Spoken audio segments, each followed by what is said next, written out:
프락시스 행정법 총론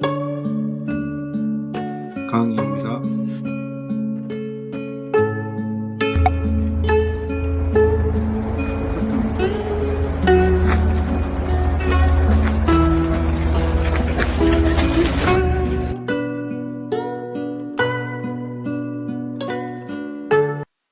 법규명령과 관련된 나머지 판례 5개를 공부하겠습니다. 먼저 39페이지부터 40페이지에 걸쳐져 있고 주 44번으로 되어 있는 판례입니다. 인천 동구 주민자치센터 설치 운영 조례안 재의결 무효 확인 청구입니다. 원고는 인천 동구청장이고 피고는 인천 동구의회입니다. 인천 동구의회가 조례를 만들었는데 그 조례의 7조 1항은 주민자치센터 운영을 동장이 하고 이때 주민자치위원회의 사전 의결 절차를 거쳐야 한다고 규정했습니다. 그리고 7조 2항은 주민자치센터의 운영을 동장이 민간에게 위탁할 수 있다라고 규정하고 있습니다. 그리고 17조 2항은 통장이 주민자치위원 위촉 시 구의원과 사전 협의해야 한다라는 규정을 두고 있습니다. 이 조례안에 대해서 동구청장이 문제가 있다. 민간 위탁 부분과 구의원과 사전 협의해야 된다는 부분에 대해서 문제 제기를 해서 검토를 다시 해라 라고 했지만은 구의회는 그대로 다시 재의결을 한 것입니다.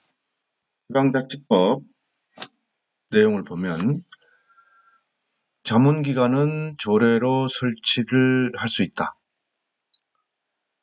소관사무의 일부를 합의제 행정기관을 설치를 해서 업무를 처리할 수 있다. 조례로. 그리고 지자체장은 조례로 권한사무의 일부를 하부행정기관에 위임할 수 있다. 그리고 이때 민간 사무 위탁을 하는 경우라면 지자체장이 한다고 되어 있습니다. 조례안 7조 1항은 주민자치센터의 운영을 동장이 하고 주민자치위원회와 사전 의결을 거친다는 건 문제가 없다라고 판단되었고 7조 2항은 민간 위탁은 수임 사무의 재위탁으로서 별도의 법령상 근거가 필요하다. 특히 민간 사무 위탁은 지자체장이 한다고 되어 있기 때문에 재위탁을 하는 경우는 별도의 법령상 근거가 필요한데 그것이 없다. 그래서 이 법 위반이다. 그리고 17조 2항은 지방의회가 인사권에 사전적으로 적극적으로 개입하는 것이 허용되기 때문에 이것은 인사권의 침해다. 지방자치단체장의. 그리고 의회의 의결 승인 동의권은 지방의회가 가지는 것이지 의원 개인이 가지는 것이 아니기 때문에 이 조항도 지방자치법 위배다라고 한 것입니다.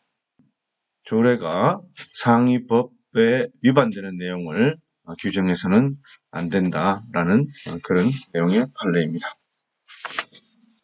그 다음 판례는 41페이지 주 47번으로 나와 있는 판례인데요. 주택건설사업 영업정지 처분 취소 사건입니다. 원고는 금용종합건설이고 피고는 서울노원구청장입니다. 93년 8월에 금용건설이 제천시의 370세대의 아파트를 준공해서 입주가 시작되었습니다. 그런데 하자가 다수 발생되었고 금용건설은 하자 보수를 제대로 하지 못했습니다. 94년도에 입주자 대표회의가 결성이 돼서 금용건설에 대해서 정식 보수 요구를 했지만은 보수가 지체되고 제대로 이행되지 못했습니다. 95년도에 제천시장이 금용건설에 대해서 하자 보수를 지시했지만은 상당 부분이 이행되지 못했습니다. 그러자 96년도에 금용건설의 주사무소가 서울 노원구에 있기 때문에 노원 구청장이 금용건설에 대해서 3개월 영업정지 처분을 내렸습니다. 영업정지 처분의 근거는 주택건설촉진법 38조 14항이고 사용검사권자의 하자 보수 지시를 이행하지 않은 것이고 또 지체했다는 것이었습니다. 주택건설촉진법 7조 2항 그리고 시행령 10조의 3, 1, 별표 1, 2항 타목 양괄로 1호와 관련된 부분인데요. 시행령에 규정된 행정처분의 기준이 어떤 성질을 가지고 있느냐. 시행령은 대통령령이죠. 그래서 2심에서는 이 시행령에 규정된 행정처분의 기준의 성격에 관해 대통령령, 법규명령이지만은 행정기관의 내부 사무 처리 준칙의 성격을 가지고 있다. 그래서 이것은 재량 행위의 대상이 되는 것이다. 기속 행위가 아니다. 그런데 살펴보니까 3개월 영업정지 처분한 것은 재량의 일탈 남용이 없다라고 판단했습니다. 그런데 대법원은 법규 명령의 경우에는 그 규정이 일률적으로 확정되어야 될 필요가 있고 다만 영업정지 사유가 경합되거나 사업 실적 미달의 경우만 재량을 인정하는 그런 규정의 취지를 볼 때 이것은 전체적으로 재량 행위의 대상이 아니다. 즉 법규 명령이기 때문에 기속적인 경우다. 그래서 38조 14항 위반의 경우에는 시행령 10조의 3에 규정된 대로 처리해야 한다는 것입니다. 기속행위라는 겁니다. 재량 일탈 남용으로 판단해서는 안 된다라고 했습니다. 법규 명령의 성질과 관련된 재량행위와 기속행위의 구별이고 기속행위가 될 경우에는 재량 일탈 남용에 대한 판단이 불필요하다. 기속행위이기 때문에 그대로 기준대로 처리되었고 그래서 원고 패소한 원심을 그대로 했습니다. 그러니까 이유가 판단 근거가 완전히 다른 거죠. 그 다음 41페이지 주 48로 되어 있는 판례입니다. 부정당업자 제재 처분 취소입니다. 원고는 주식회사 한진중공업이고 피고는 한국토지주택공사입니다. 이 토지주택공사의 현장 감독관이 한진중공업의 현장 소장에게 자기가 아는 업체를 좀 일을 시켜달라. 그리고 또 돈을 좀 달라라고 요구를 했습니다. 그래서 현장 소장이 이 현장 감독관에게 200만 원을 교부했고 이로 인해 현장 소장은 배임 증제조로 기소 유예되었습니다. 이 현장 감독관은 다른 업체로부터도 돈을 많이 받아서 합계 7회 1,000만 원을 인정돼서 뇌물수수죄로 유죄 판결을 받았습니다. 토지주택공사는 공사이기 때문에 그 임직원의 형사처벌에 관해서는 특히 뇌물수수죄 등에 관해서는 공무원과 똑같이 취급되기 때문에 뇌물수수죄가 성립되는 겁니다. 우여곡절 끝에 한진중공업 공사는 완료했습니다. 그런데 토지주택공사에서 보니까 자기의 직원이 처벌을 받은 것이죠. 그래서 한진중공업이 좀 미웠겠죠. 그래서 한진중공업에 대해서 제재를 가하기 위해서 규정을 찾아보니까 공공기관 운영법에 부정당업자는 입찰 참가 자격을 제한하는데 그 요건과 기준은 기획재정부령으로 정한다라는 규정이 있었고 다만 그 요건과 기준을 정할 때 공정경쟁, 계약 적정 이행을 해칠 것이 명백한 경우로 일단 판정을 했죠. 위임 범위가 정해져 있죠. 그래서 공기업 준정부기관 계약 사무규칙, 이 기획재정부령으로 부령이죠. 나와 있는데, 여기서는 경쟁의 공정한 집행, 계약의 적정한 이행을 해칠 우려가 있고, 또 입찰 참가가 부적합하다고 인정되는 그런 경우로 요건과 기준을 정했는데, 사실은 입찰 참가가 부적합하다고 인정되는 경우 하나를 추가를 했죠. 그래서 처분 대상을 확대를 했습니다. 원래 위임은 자격 제한 기준이고 그 기간의 정도에 따른 가중 감경 사항을 정해야 되는데, 오히려 처분 요건을 하나 추가를 한 것이죠. 그래서 위임 사항과는 다르게 위임 사항에서 정해지지 않는 처분 요건을 하나 추가를 했습니다. 근데 문제는 이것이 공기업 준정부기관 계약 사무규칙은 부령이죠. 기획재정부령인데 법규명령입니다. 형식은 법규명령이고 이것은 대외적 구속력을 가지게 되죠. 물론 상위법의 위임 범위를 벗어난 위법인 법규명령입니다. 이 사무규칙은 상위법을 위반한 것이기 때문에 대외적 구속력이 없다. 그리고 계약의 적정한 이행을 해칠 우려가 명백하냐라고 했을 때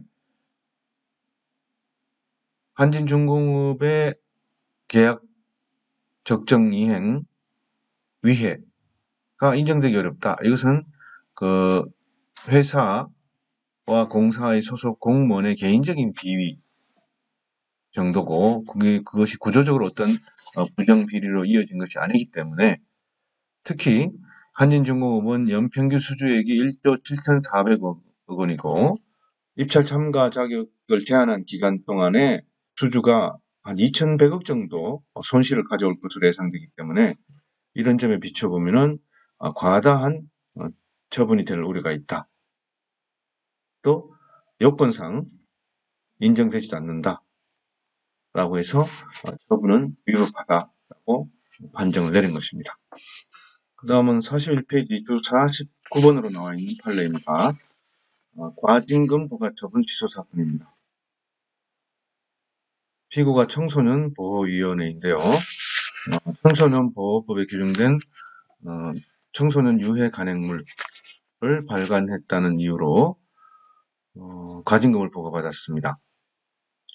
청소년보호법에서는 이 과징금 부처분 기준을 시행령에 위임했고 시행령에서는 위반 행위의 종류별 과징금 처분 기준을 규정하고 있습니다.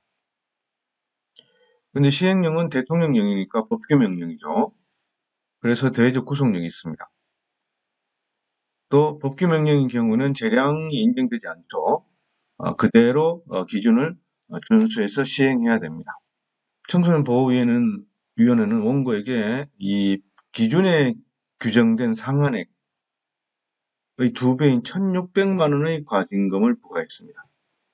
법원에서는 법규명령 이어서 이 과징금 부과 처분을 그대로 지켜야 되는데 상한액의 범위 내에서 재량으로 금액을 정할 수 있다. 과징금 금액 정할 수 있다라고 판시했습니다. 법규명령이긴 하지만은 규모, 기간, 사회적 비난 정도, 다른 처벌받은 여부, 불법 이익 규모 등을 고려해서 최고 한도액의 범위 내에서 정할 수 있다. 즉 이것은 반드시 그 금액으로 해야 된다는 정액이 아니고 그런데 이것은 일단 상한액의 2배를 했으니까 위법한 것은 분명하죠. 또 청소년 2명을 고용해서 고용기간이 7일밖에 안 되고 이익이 거의 없었고 식품위생법 위반으로 15일간 영업정지 당한다는 점을 고려한다면은 축소돼야 될 오히려 상황인데 상한액의 2배로 한 것 자체도 위법하고 즉 법규명령 위반이고 이 법규명령의 해석은 그 금액을 정액 기준으로 꼭 따라야 되는, 그대로 처분해야 되는 것이 아니고 최고 한도액을 정한 것으로 봐야 된다라고 처분 기준의 해석 방향을 분명하게 명시를 한 판례입니다. 다음 판례는 42페이지 주 50번으로 나와 있는 마지막 판례입니다. 시설 개수 명령 처분 취소 사건입니다. 원고는 서울 강남구에 지하 1층에 굉장히 넓은 면적에서 일반 음식점을 운영하겠다고 신고를 하고 운영하고 있는데 특수 조명, 대형 스피커를 설치하고 이벤트를 할 수 있는 공간, 즉 농구나 포켓볼, 링 던지기 이런 이벤트를 할 수 있는 공간을 두고 있었습니다. 근데 문제는 이 이벤트를 하기 위해서 대기하고 있던 사람이 그 식탁 테이블과의 사이의 공간에서 춤을 췄다는 것입니다. 그래서 강남구청에서는 이거는 유흥주점이다. 춤을 췄으니까. 그래서 무허가 유흥주점을 운영했다는 이유로 벌금 1,000만 원을 부과했고 이것은 그대로 확정됐습니다. 정식 무도장은 없지만은 일정한 공간에서 춤을 췄으니까 무허가 유흥주점이다 라고 판단한 것입니다. 그리고 다시 강남구청장은 특수조명과 대형 스피커를 없애라. 일반 음식점에서는 설치할 수 없으니까 라는 시설 개수 명령 처분을 했습니다. 이와 관련된 식품위생법상의 규정을 보면은 식품위생법 36조에는 식품 적계급의 업종별 시설 기준이 규정되어 있습니다. 그리고 시행규칙에는 업종별 시설 기준의 구체적 내용이 정해져 있습니다. 그런데 이것은 구체적 내용이 제한적으로 열거되어 있는 것입니다. 요거와 유사한 어떤 것을 유추 적용할 수 있는 게 아니고 거기 정해져 있는 것만 적용할 수 있는 겁니다. 근데 이 시행규칙은 총일행입니다. 여기에 보면은 일반 음식점은 무대장치나 반주시설, 우주볼 등 특수 조명이 안 된다라고 되어 있습니다. 그리고 식품위생법의 다른 규정을 보면은 영업시설이 기준에 안 맞는 경우 시설 개수명령을 내릴 수 있고 또 영업정지 폐쇄 등 행정처분을 내릴 수도 있고 형사처벌도 가능하다고 되어 있습니다. 이 식품위생법에 따른 업종구분, 업태라고 그러는데요.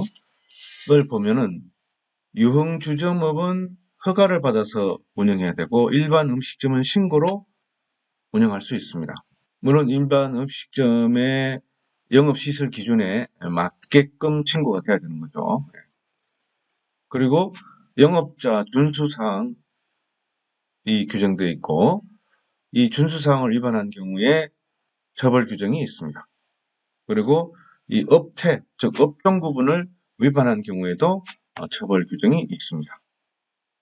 다만 이 업종 구분에 기반한 영업질서 위해 행위 규정은 없다는 것입니다.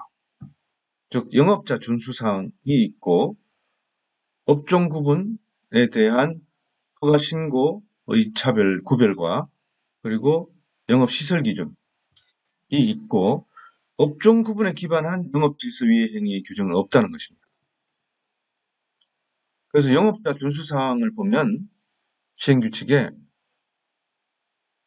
일반 음식점에서는 노래 부르게 해서도 안 되고 공연을 조장하거나 묵인해서도 안 된다라는 규정이 있습니다. 그건 영업자 준수사항이죠. 즉 업종별 시설 기준에서 일반 음식점에 무도장을 설치해서는 안 된다는 규정이 없습니다. 다만 뭐가 있어요? 일반 음식점에는 무대장치, 반주시설, 특수조명 안 된다는 것만 있습니다. 그러니까 무도장과 관련된 규정이 없다는 거죠. 무대장치, 반주시설, 우주볼 등 특수조명이 무도장하고 직접 연결되는 건 아니죠. 그래서 일반 음식점 내 무도장을 설치해서 운영한 행위, 이것은 업태 위반으로서 형사처벌을 받는 것, 이미 무허가 유흥주점으로서 형사처벌을 받았죠. 이것은 다른 문제고 업종별 시설 기준 위반 행위라고 볼 수 없다. 왜냐하면 무도장 가지고는 뭐 어떻게 한다는 규정이 없으니까. 그래서 이것은 시설 개수 명령 대상이 아니라는 겁니다. 즉 식품위생법의 규정과 그 하위 시행규칙으로 나와 있는 업종별 시설 기준과 영업자 준수사항은 분명히 구별되어야 된다는 것이죠. 그래서 이것을 혼돈해서 적용해서는 안 된다. 강남구청에서는 시행규칙에 나와 있는 유흥주점 이외에서 무도장을 설치한 경우에 대한 행정처분 기준 규정이 있기 때문에 이것을 가지고 시설 개수 명령을 내렸다고 하는데, 이것은 행정처분 기준이지 시설 개수 명령의 근거가 될 수 없다. 따라서 이 강남구청의 명령은 식품위생법과 그 하위 법인 시행령, 시행규칙에 따른 정확한 행정처분이 아니다라는 것입니다. 이 부분은 내용은 재미있는데 우리의 법규명령 행정규칙과 관련된 부분에서는 위임된 부분의 규정이 서로 상이한 경우에 업종별 시설 기준의 위임 부분과 영업자 준수 행위의 위임 부분, 이 서로 상이한 경우에 다른 위임 규정을 근거로 해서 유추해서 또 다른 위임 근거 규정에 따른 어떤 행정처분을 할 수는 없다라는 그런 뜻으로 이해를 해주면 좋겠습니다. 이상으로 법규명령과 관련된 판례를 모두 살펴보았습니다.